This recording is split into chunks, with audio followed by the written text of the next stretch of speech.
बहुत सारे लोगों को तो हिंदू मुस्लिम भारत पाकिस्तान के अलावा कुछ आता ही नहीं है। वो लोग सिर्फ आगे बढ़कर कभी किसी गरीब के बारे में नहीं सोचते। लेकिन उन्होंने कहा कि विधानसभा के अंदर भी ये बात रखना, और ये बात मजबूती से विधानसभा में भी रखी थी। मेरे पड़ोस में इनके जनप्रतिनिधि भी रहते हैं, और मजाक मजाक में एक बार उनका कागज चुरा लिया तो बड़ी मुश्किल से भाषण दे पाए थे। तो ऐसा ही बहुत सारे लोग हैं जिनको लिखित में वहां पर दिया जाता है और वो बोले जाते हैं। हमारे समाज के लिए हितैषी कौन है? हमारे सुख दुख में हमारे साथ कौन खड़ा रहेगा? कौन हमारे लिए बोलेगा जब संकट आएगा जंगल जमीन का या हमारा अत्याचार होता है? तो ऐसा व्यक्ति कौन है जो हमारे लिए साथ में खड़ा रह सकता है? उनके लिए हम लोग खड़ा रहे। आज खैरवाड़ा के अंदर यहाँ पर जो कार्यक्रम कल्याणपुर समिति में हुआ, इस कार्यक्रम में आप इतनी भारी संख्या में आए जब जहाँ पर शादी का सीजन है। लेकिन यह भी कहना चाहूंगा कि यहाँ पर कुछ और भी लीडर है, यदि अब आज भी समझते होंगे कि मैं इस तरफ जाऊं या उस तरफ जाऊं, अभी भी अगर नहीं संभले तो किधर भी जाने लायक नहीं बचेंगे। इसीलिए उनको भी कहना चाहेंगे, अभी भी टुकड़े टुकड़े में रहने का काम किया, बिखेरने का काम किया, तो अवसर आने पर उन सब के लिए मौका ये जनता के पास भी रहता है और समाज के पास भी रहता है। यदि आपस में लड़ते रहे, आपस में लड़ते रहे तो तीसरा फायदा उठाता रहेगा और तीसरा हमारे लोगों के साथ में अत्याचार करता रहेगा, और आखिर कब तक सहते रहेंगे। बाबा साहब अम्बेडकर जी की जन्म जयंती के अवसर पर हम सभी आज उनके विचारों को याद करने के लिए इकट्ठे हुए हैं। एक बार ऐसा लगता है कि नारा लगा दूं, आपकी आवाजों से पता लगे कि आप बैठकर विचारों से कितने जिंदा हैं। बाबा साहब अम्बेडकर अमर रहे, बाबा साहब अम्बेडकर अमर रहे, अमर रहे। जय जय जय जय जय भीम। ठेठ फाड़े आवाज थोड़ी कम आई। आज हम बाबा साहब अम्बेडकर जी की जयंती नहीं, उनके विचारों को याद करने के लिए हम इकट्ठे हुए हैं। उनके विचारों को जब याद करने के लिए इकट्ठे हुए हैं तो बारी बारी से सभी ने अपनी समझ के अनुसार आप सबके बीच में बात रखी है, और हमने सबने पढ़ा है कि आजादी के बाद में इस देश को चलाने के लिए राजतंत्र को खत्म करके लोकतंत्र स्थापित करना था। लोकतंत्र स्थापित करने के लिए एक सुव्यवस्थित संविधान की जरूरत थी। हमने बाबा साहब की बात जब सुनी है, एक ऐसा बालक जिसको पढ़ने के लिए कक्षा में नहीं बैठाया दिया जाता था, प्यास लगती तो पानी नहीं छू सकता था, एक ऐसा बालक जो अगर स्कूल जाते हुए बैलगाड़ी में अगर उसकी जात का पता लग जाता तो उसे नीचे उतार दिया जाता था। उसके बाद भी मन में एक विचार थे कि ऐसा क्यों है, ये नियम और कायदे कानून किसके बनाए हुए हैं। और उसके बाद में वो बालक जब एक बार अपमानित होकर घर जाता है, अपनी मां से पूछता है कि एक कक्षा के अंदर सभी बच्चों के साथ में अलग व्यवहार और मेरे साथ अलग होता है। उनकी मां कहती है, ये बड़े लोगों द्वारा बनाया हुआ संविधान है, विधान है, ये बड़े लोगों द्वारा बनाया हुआ विधान है कि जहां पर हमारी जाति नीची है, इसलिए हमें जूतों के पास में बैठाया जाता है। बाबा साहब बड़े मासूमियत से पूछते हैं, ये बनाने वाले लोग कौन हैं, कहां से आया? तो उनकी मां पूछती कहती है, ये बनाने वाले लोग कुछ और हैं, और वो बताना चाहती है कि बनाने वालों ने जो बनाया है वो अलग विषय है, उसके अंदर ऊंच और नीच के दोनों अलग अलग पैदान हैं। और उसी दिन उस बच्चा दिमाग में सोचता है कि एक दिन ऐसा लाऊंगा, उस दिन मैं इस बनाए हुए विकल्प को खत्म करके एक ऐसा विधान तैयार करूंगा जहां पर ऊंच और नीच का भेद खत्म होगा। और अब जरा सोचो, जब बाबा साहब अम्बेडकर जी पढ़ते थे, किन कठिन परिस्थितियों का सामना किया था, और उसके बाद में 32 से ज्यादा डिग्रियां, 8 से ज्यादा भाषाएं, 64 से ज्यादा विषय में पीएचडी कर चुके हैं। और ऐसे में अगर वो बाहर पढ़ कर आए और ये सोच लेते जैसे हम सोचते हैं मैं विधायक बन गया, मेरा क्या लेना देना, कोई इंजीनियर बन जाए मेरा क्या लेना देना, कोई शिक्षक बन जाए क्या लेना देना। अगर हम लोग ये सोच लें कि हम हमारा ही करें, तो ऐसा बाबा साहब ने सोचा होता कि मैं इतनी डिग्रियां प्राप्त करके आया हूं, मुझे क्या लेना देना, मेरा ही करूं। तो आज वो खुद का महल बनाने लगते तो इतने सारे लोग देख रहे हैं, उन सब का महल नहीं बन पाता। इसलिए इतनी बड़ी सोच थी तो पूरे भारत को एक लिखित संविधान दिया जिसके माध्यम से हम हमारा महल खड़ा कर सकते हैं। आज हम लोग सोचेंगे कि बाबा साहब के बनाए हुए संविधान में लोग कहते हैं कि ये तो पढ़ा लिखे दूसरों के संविधान से उठाया है, लेकिन ऐसा नहीं था। हर एक देश के संविधान को पढ़ा गया, हर एक देश के संविधान को पढ़ने के बाद में यह तय हुआ कि कौन से संविधान की व्यवस्था को हम लोग हमारे भारत देश को सौंपी जा सकती है। किस देश के अंदर राजतंत्र भी स्थापित है और संविधान भी बना हुआ है, लेकिन हमारे यहाँ पर राजतंत्र नहीं है। और ऐसा संविधान हमको दिया जहां पर समानता का अधिकार है, समता का अधिकार है और हमारे मौलिक अधिकार दिए ताकि हम लोग जीवन में रह सके, एक साथ सम्मान के साथ में पढ़ लिख सके, बोल सके। आज बाबा साहब की जयंती पर सीमित लोग ही इस अवसर को मना रहे हैं, सीमित लोग अवसर को मना रहे हैं। तब एक मन में ख्याल आता है, एक ऐसा विचारक जिसने पूरे देश को संविधान दिया, लोकतंत्र स्थापित करवाया और उन्हीं के संविधान से आज अदालतें चलती है, उन्हीं के संविधान से आज प्रधानमंत्री शपथ लेते हैं, उन्हीं के संविधान से आज महिलाओं को अधिकार मिले। फिर उनके विचारों को नफरती लोगों ने दलितों का नेता बता दिया और उसके बाद में आज भी उनके विचारों को लेकर सिर्फ दलित और आदिवासी और माइनॉरिटी के लोग मनाते हैं। ऐसे में हमको सोचना पड़ेगा कि बाबा साहब ने तो आज जो अधिकार दिए, यदि सर्वर्ण समाज के लोग भी सोचते हो और सुनते हो तो बताना चाहेंगे कि आज बाबा साहब का संविधान नहीं होता तो उनकी माता बहनें भी चूल्हे खोने तक होती। ये बाबा साहब का संविधान था जिसने हम सबको बराबरी पे लाए, महिलाओं को आगे लाने का काम किया। और बाबा साहब ने कहा था कि जिस समाज के अंदर महिला अगर पढ़ेगी लिखेगी तो वो समाज तरक्की और जाएगा। ये बाबा साहब के शब्द थे। आज एक और बात सब सोचने आती है, हम सब ने बोला कि हम लोग जब दिवस मनाते हैं, पुरखों को याद करते हैं, चले जाते हैं, लेकिन जब दिवस मनाने का उद्देश्य यह होना चाहिए कि उनके विचार कितने मजबूत थे और विचारों के साथ में हम कितना चल पा रहे हैं।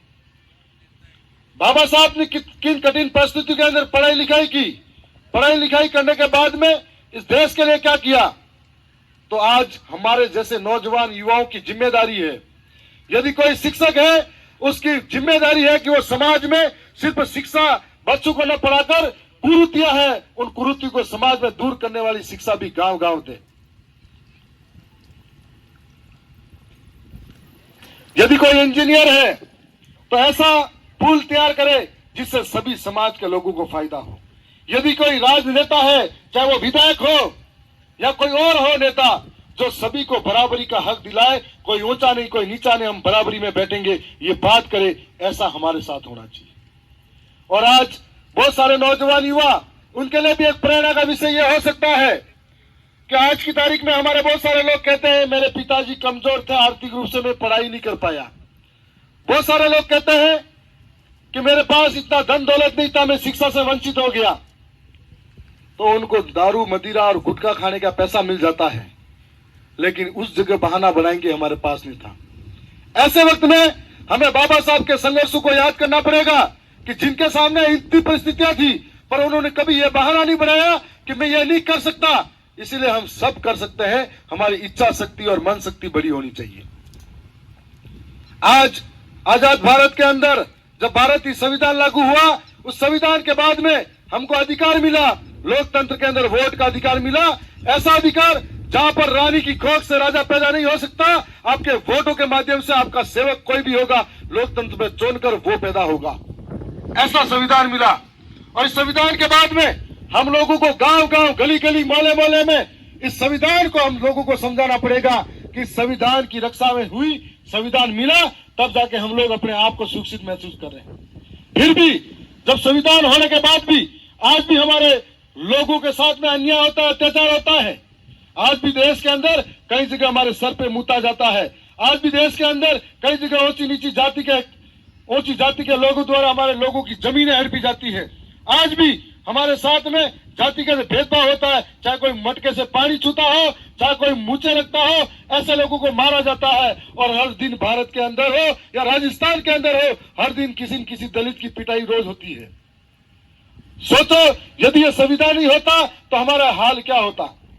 और ऐसे के अंदर ये तब होगा जब हम देश के 75% बहुजन एक झंडे में एक साथ आएंगे।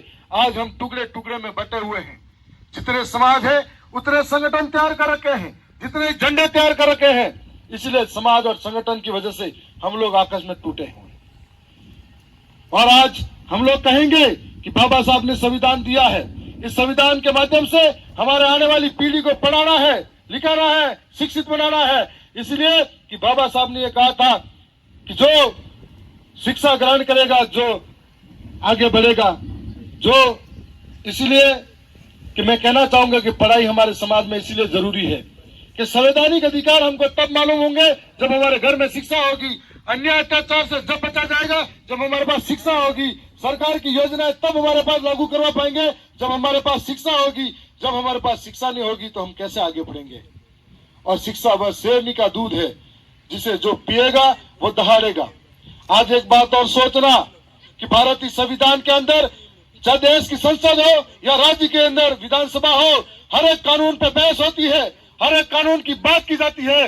लेकिन आज भी आदिवासी अपने जल जंगल जमीन के लिए दिए गए अधिकारों के लिए लड़ाई लड़ रहा है। आज भी अधिकारों के लिए लड़ाई लड़नी पड़ रही है जिन अधिकारों के लिए हमारे पुरखों ने लहू बहाया था।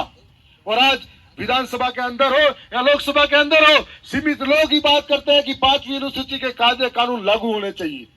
कोई नहीं करता है। जो हमारा प्रतिनिधित्व करने हुए यहाँ से वहां जाते हैं वो भी अंधे गूंगे बहरे हो जाते हैं, वो भी बोलने को तैयार नहीं है। जब हम लोग लगातार लड़ रहे हैं कि हमारे जंगल लूटे जा रहे हैं, जमीन लूटी जा रही है, बड़े बड़े माफियाओं को दिए जा रहे हैं। जो आदिवासी बरसों से जमीन पर रहा है, जब कानून ही नहीं बना उससे पहले से रहा है, उसे विस्थापित किया जाता है विकास के नाम पर और आदिवासियों के साथ में चलकर कपट किया जाता है। आज जो भाई बता रहे थे ये हाई टेंशन लाइट जब गुजरात से निकलती है और पूरे राजस्थान की तरफ भी निकलती है, गुजरात के लोगों को 4 गुना मुआवजा दिया और राजस्थान वालों को नहीं दिया गया। ऐसा अन्याय हर जगह हुआ। कभी डैम बना, कभी हमको वहां से भी विस्थापित करना पड़ा। और जब इस अन्याय के खिलाफ कोई बोलने को तैयार नहीं है। साथियों, एक और बात बताना चाहूंगा कि पैसा एक्ट की बात आई थी, ग्राम सभाओं की बात आई थी। जब ग्राम सबसे निचली इकाई है उसके अंदर कभी भी कोई भी जमीन अधिग्रहण होती है तो ग्राम सभा पैसा एक्ट इसके अंदर कई प्रावधान है। उन प्रावधानों के बीच में 3 ऐसी संस्था है जिनकी एनओसी में किसी एक से लेनी पड़ती है। पंचायत अधिनियम, ग्राम सभा और पैसा अधिनियम, इन तीनों में से किसी एक से एनओसी नहीं लेते हैं तब तक कोई भी जमीन अधिग्रहण नहीं कर सकती। और ये बात आज भी सच है। इसके पीछे तर्क यही है, या तो वो जनप्रतिनिधि हमारे लिए हितैषी नहीं हो सकता या वो लोग कहीं न कहीं छोटी मोटी लालच में आकर ये सारा साइन वाइन कर देते हैं। इसके लिए मैंने प्रश्न लगाया था, उसके जवाब की एवज में यह बात कर रहा हूं।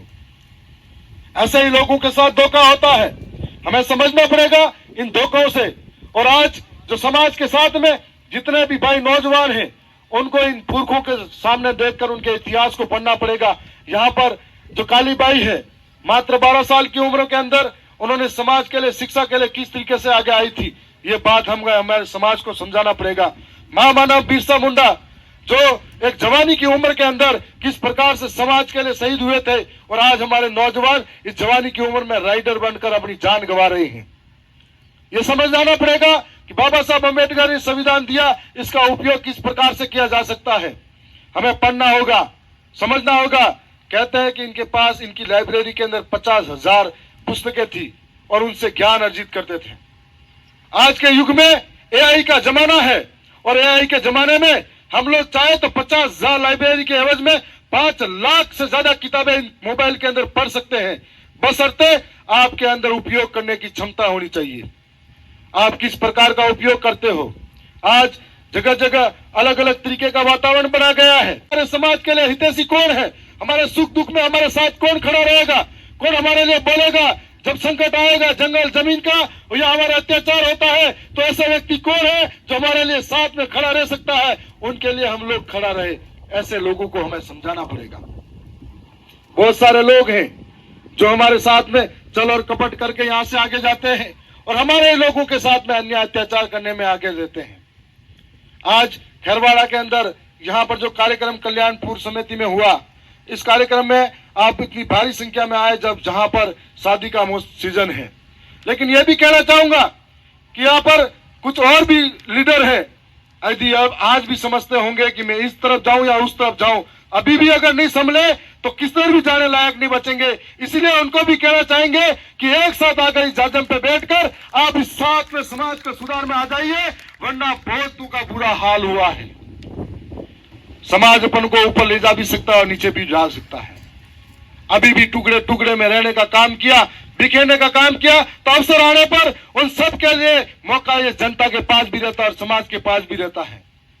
हम सब जानते हैं कौन कौन किस तरीके का खेल खेलता है, लेकिन समाज से बढ़कर और समाज से धोखा देकर कोई खेल नहीं खेल सकता है। मैं भी एक साधारण परिवार का बेटा हूं।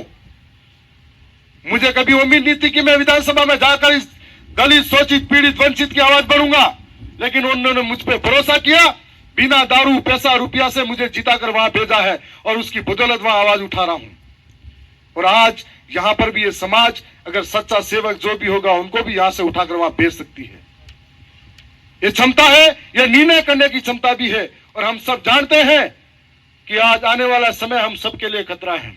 यदि आपस में लड़ते रहे, आपस में लड़ते रहे तो तीसरा फायदा उठाता रहेगा और तीसरा हमारे लोगों के साथ में अत्याचार करता रहेगा। और आखिर कब तक सहते रहेंगे? एक तरफ बाबा साहब का हम नारा देते हैं, संगठित रहो, संघर्ष करो और आगे बढ़कर लड़ते रहो, और दूसरी ओर हम मंच से नीचे उतरते आपस में लड़ते झगड़ते रहते हैं। तो इन नारे सिर्फ मंचों पे नहीं लगने चाहिए। आज इस अवसर पर आप सबने हमको सुना, आज दरियावाद में भी कार्यक्रम था, इसलिए थोड़ा लेट हुआ। फिर भी आपने इतना शानदार कार्यक्रम किया। जो बातें इस मंच के माध्यम से आपने सुनी है, इनको संभालना, अपने गांव गांव गली गली तक ले जाना। मैं राजस्थान विधानसभा का हिस्सा हूं और इस विधानसभा के अंदर हम जब विधायक बनते तो सिर्फ हेडपंप, सीसी रोड ही नहीं लगाते, हम लोग वह कानून जब बनता है उस कानून के अंदर भी भागीदार होते हैं। वो कानून जब हम लोग प्रतिनिधित्व करते हैं, यहां से कोई पढ़ा लिखा और समझदार जाएगा तो उस कानून के अंदर जब भी बनते हैं, कमेटी बनती है, कमेटी के अंदर बात पहुंचती है कि ये काम होना चाहिए, नहीं होना चाहिए। यदि हमको लगता है ये हमारे समाज के लिए घातक कानून है तो सबसे पहले विरोध में खड़े हो जाते हैं, चाहे कुछ भी करना पड़े। ये कानून हमारे समाज के लिए गलत है तो नहीं बोलना चाहिए। ऐसा ही कानून भी आया था, एक भूजल कमेटी का मैं मेंबर था, दक्षिणी राजस्थान से एकमात्र। उस कानून में ला रहे थे कि हेडपंप खोदो, कुआं खोदो तो आदिवासी को सबको परमिशन लेनी पड़ेगी।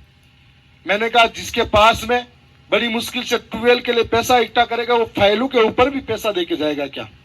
नहीं हो सकता। हम हरगिज परमिशन नहीं लेंगे। 3 बार कमेटी बैठक हुई और वो कानून पास हुआ तो हम लोगों के लिए ये नियम बना कि हम किसानों और आदिवासी को कोई परमिशन नहीं लेनी पड़ेगी। और इसके लिए जागरूक और समझदार लोग चाहिए जो जनता के एहसानों को भूले नहीं कि हमें कहां थे और कहां से उठाकर कहां भेजा, वही बोल सकता है। और आज जब जब बात आती है हमारे समाज की, शोषित, पीड़ित, वंचित की, तब हम लोग हमेशा आगे खड़े रहते हैं। चाहे बात यहां से झारखंड की हो, छत्तीसगढ़ की हो, जहां जहां हो, दलित हो, पीड़ित हो, शोषित हो, वंचित हो, उन सबके लिए लड़ते भिड़ते रहते हैं। और सारे लोग आज सुनते हैं तो ये कहते हैं कि काश इस क्षेत्र के अंदर इससे सारे जनप्रतिनिधि होते। और ऐसे तब होंगे जब जनता के बीच में रहकर उनकी पीड़ाओं को समझेंगे। हमने आज बाबा साहब के अधिकार मिले हैं, हम सब संकल्प लेवे कि उन सिर्फ अधिकार मिले हैं उनका भोग नहीं करना है। उन अधिकारों के साथ साथ में हमारे लिए कुछ पालन भी है। आज गाड़ी चला रहे हैं तो हम खुद कानून तोड़ते, ना हेलमेट पहनते हैं, ना नियम मानते हैं, तो संविधान मानेगा कौन? संविधान की रक्षा करेगा कौन? और यदि कोई एक्सीडेंट होता है तो उस एक्सीडेंट के बाद में हमारी जाने जाती है। खेत पाली की लड़ाई हो, खेत पाली की लड़ाई में बहन बेटी को आगे थानों में खड़ा कर दिया जाता है, तो ऐसे में हमारे समाज का भला कैसे होगा? इन सब बातों को समझना पड़ेगा। इन बातों के साथ साथ में जो कानून और संविधान नियम है हमें भी समझना पड़ेगा। गांव के अंदर अंतिम छोर पे बैठा उस व्यक्ति को समझाना पड़ेगा। आपके भाई अमित जी मेरे को दिख रहे हैं। उदयपुर के अंदर जमीनों का लूट का बड़ा खेल चल रहा है। यूडीए और यूआईटी के नाम पर बाहरी लोग आ रहे हैं, रोज जमीनें लूटी जा रही है और यहाँ पर लोग खामोश और सुनते देखते रहते हैं। बहुत सारे लोगों को तो हिंदू मुस्लिम भारत पाकिस्तान के अलावा कुछ आता ही नहीं है। वो लोग सिर्फ आगे बढ़कर कभी किसी गरीब के बारे में नहीं सोचते। लेकिन उन्होंने कहा कि विधानसभा के अंदर भी ये बात रखना, और ये बात मजबूती से विधानसभा में भी रखी थी। मेरे पड़ोस में ही इनके जनप्रतिनिधि भी रहते हैं और मजाक मजाक में एक बार उनका कागज चुरा लिया तो बड़ी मुश्किल से भाषण दे पाए थे।